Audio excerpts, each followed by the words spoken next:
levels. Michael, where are you at with it? A lot of times for me, it's literally just kind of my mood, and or what activity I'm doing. Like, if you're just doing stuff that's casual around the house, or maybe I'm working on the computer and I just want some music playing in the background, that's passive listening.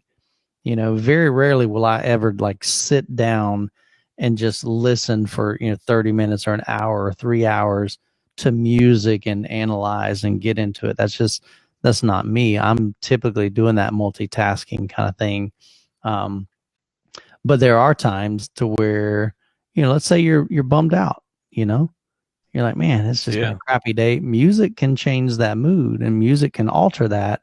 And I don't think you can be passively listening to music and have it change your mood. You know what I'm saying? It may not be the lyrics that change you. It may be just the beat that changes you, the rhythm, And I think there's artistry. Is that right? Artistry in even just the composition of the musical notes, even without lyrics. Right. I mean, think about how many. All right. Just thinking back to a trailer of Top Gun, that whole stinking intro at the beginning, man, that'll get you jacked up and pumped up. Yep. And they ain't even started singing yet. Yeah, it will. You're like, let's go, baby. Let's go. Or Rocky, Let's go, baby. Yeah, it doesn't even have to be on like really excellent speakers, right? Just like the nostalgia of you hear that song. Oh my gosh, you guys! Even just on the musical notes can take you back to an experience. Absolutely. So there's a lot, I think. So I don't know if I'm really an active or a passive listener. Probably more passive than active. I mean, I don't sit there and analyze. But I definitely can sit there and just meditate, so to speak, on the lyrics and really, really enjoy that. So it just depends on what it is. Mm-hmm. There's passive movie watching too, right? Like you can just have a movie on in the background or watching TV and you're not really paying attention.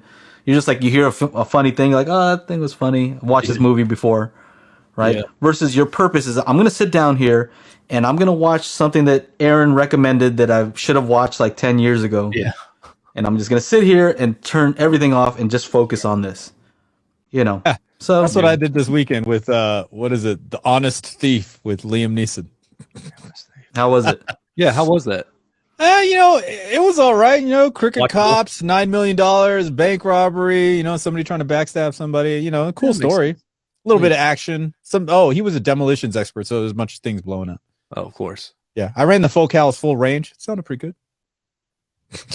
I mean, you're definitely not going to watch something like Tenet or Inception in a passive mode. No, hell no. Yeah, it's like you won't even know what's going on, right? There's too much going on. Well, you won't know what's going on, even if you're paying attention. Even actively, you're like, what the heck just happened? I still haven't seen Tenet, and I've seen I remember when it came out, I saw so many people saying they watched it like 3 times and they still couldn't wrap their brains around what was going on. So I'm like, it took them 3 times. I'm not going to watch it. It's bizarre. I mean, it definitely is like.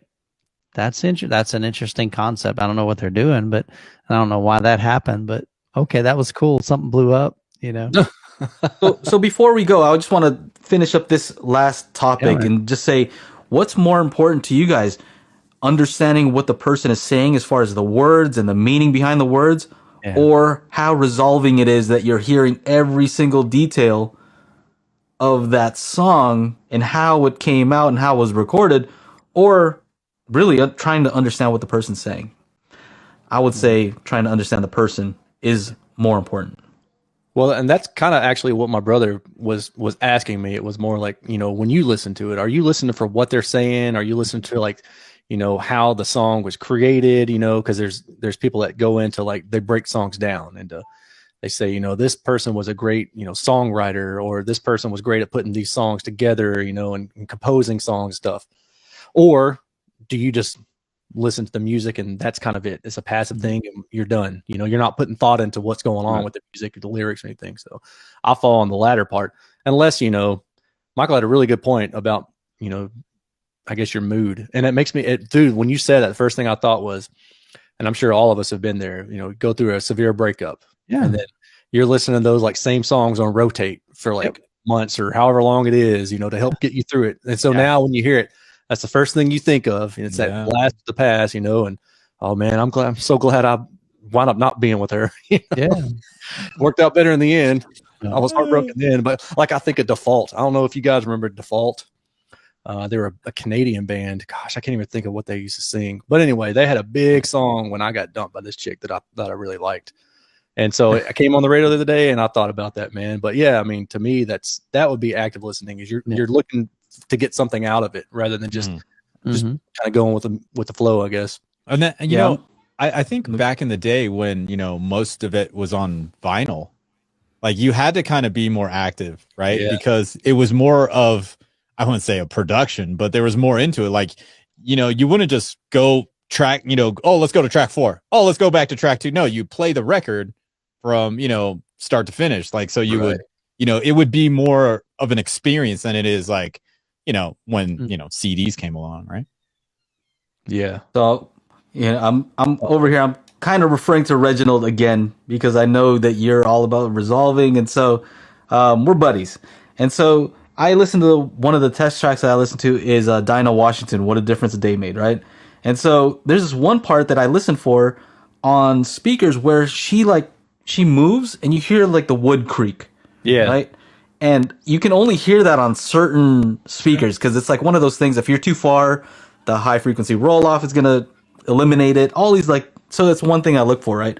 But what's more important, that or the fact that she's saying the difference that they made was the person, right?